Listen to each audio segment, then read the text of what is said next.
Marie Hulett, My Life with My Gremlin. My Life with My Gremlin, Marie Hulett.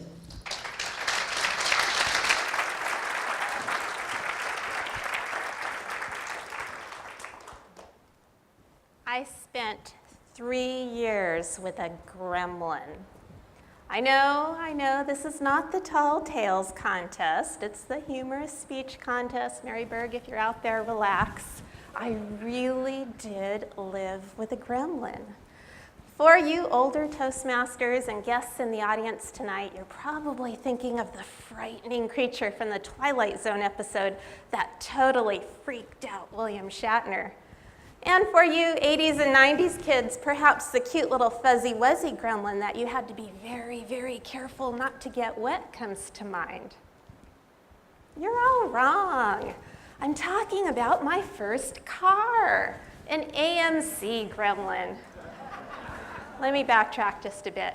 When I was 12 years old, my dad gave me the driving bug by allowing me to drive our big camper truck on a family vacation along a deserted highway where we weren't likely to see another car or a cop for miles and miles. I loved driving so much that I decided right then and there that as soon as I turned 16, I would get my license and use my paper route money to buy the most awesome car ever. I made $15 a month. In 4 years, I'd have $720. Well, it was the 1970s. I could probably get a decent car for $720, right? Now, my brother is 3 years older than I, so he got his license before I did and promptly got 3 speeding tickets in the first 3 months of driving, to which my mom logically concluded that I therefore should not get my license until I was 18. I tried to reason with her. Why should I be penalized for something he did? Of course, anyone with a parent knows how far I got with that argument. I decided to look on the bright side. When I was 16, I could get a real job working at McDonald's. I'd make $1.95 an hour. 10 hours a week, that would give me an additional $2,020 toward my car fund. 18 came before I knew it, and it was car shopping time. I got out the used car ads and started looking for vehicles in my price range.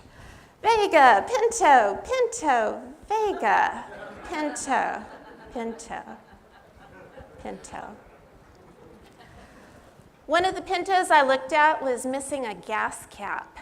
I went to an auto parts store and I asked the man behind the counter, "Can I get a gas cap for a Pinto?" He laughed and said, "Honey, sounds like a fair trade to me."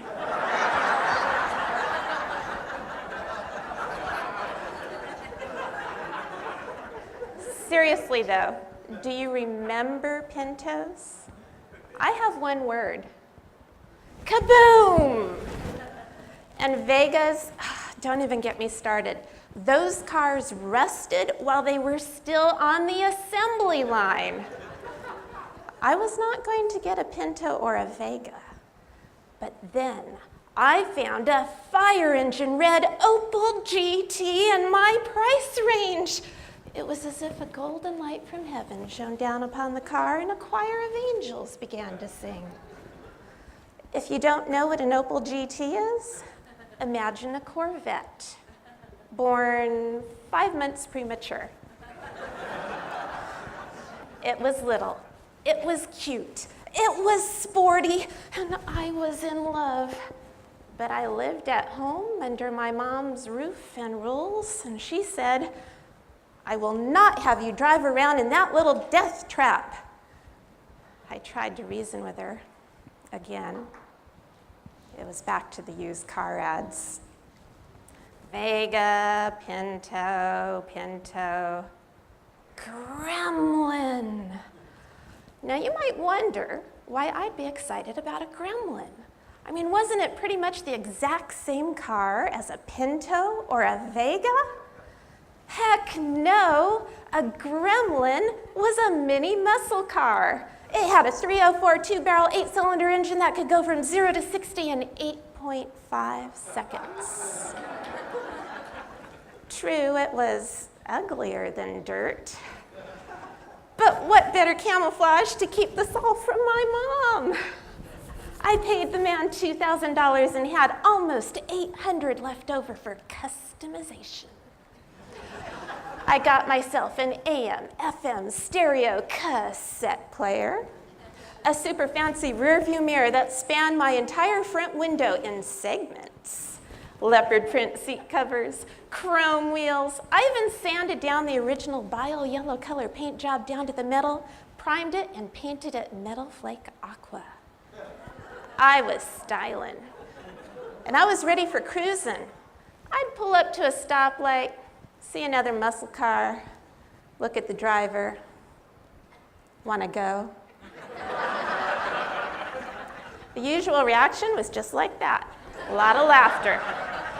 But then the light would turn green, I'd put the pedal to the metal, and I'd see that fancy muscle car getting tinier and tinier in all the segments of my custom mirror. My Gremlin and I always had the last laugh, and we had 3 great years together. But when I turned 21, I decided it was time to move on. The breakup was hard.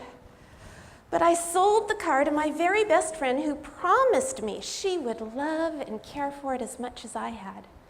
A week later, she loaned it to her boyfriend's mom, who crashed and totaled it. I will always fondly remember my Gremlin. Alas, memories are all I have.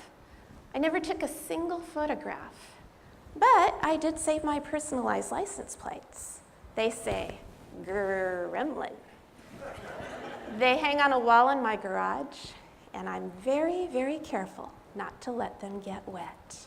Madam Contest Master.